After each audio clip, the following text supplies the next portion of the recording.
नमस्कार बंधुरा तोमरा सबाई केमन आछो। आशा करछि सबाई भालो आछो। आजके आमी तोमादेर काछे शेयर करब खूब कम उपकरण दिए दोकानेर मतन एकदम पारफेक्ट बेगुनी तैरी करा। तो एर जोन्नो आमी निये निয়েছি একটা बेगुन। प्रथमे बेगुनटाके भालो करे धुए नेब। एरपर बेगुनटाके माझखान थेके केटे निये ठीक एमन पातला पातला पिस करे निয়েছি। एरपर একটা पात्रेर मध्य आमी किछुटा परिमाणे बेसन निये निलाम। बेसनटा तोमरा तोमादेर परिमाण अनुयायी नेबे। एरपर एर मध्य दिए दिलाम हाफ चामच लंकार गुड़ो और दिए दिलाम हाफ चामच लवण और एर मध्य दिए दिलाम एक चामचेर मतन कालो जिरे। एरपर एर मध्य अल्प अल्प जल दिए बैटारटा तैरी करे नेब। बेसनेर मध्य एकसंगे बेशी जल देওয়া যাবে না। जलेर परिमाणटा प्रथमे अल्प अल्प करे दिए तारपर एटा गुले निते होबे। यदि এই মিশ্রণের মধ্যে একসঙ্গে বেশি জল দেওয়া হয় তাহলে ব্যাটারটা পাতলা হয়ে যাবে এবং বেগুনির জন্য ঠিকঠাক কোটিংটা হবে না।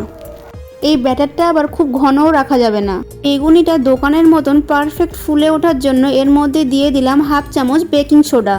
ব্যাটারের থিকনেসটা ঠিক এমন থাকবে, না ঘন না পাতলা। এরপর একটা কড়াইয়ের মধ্যে কিছুটা পরিমাণে সাদা তেল নিয়ে নেব। তেলটাকে ভালো করে গরম করে নিতে হবে প্রথমে।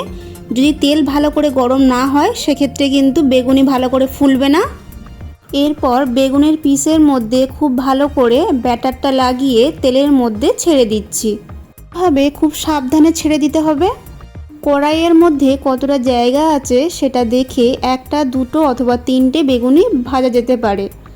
আমি এখানে তিনটে করে বেগুনি একসাথে ভেজে নেব। বেগুনির এক পিঠটা ভাজা হয়ে গেলে আরেকটা পিঠ আস্তে আস্তে উল্টে দেব।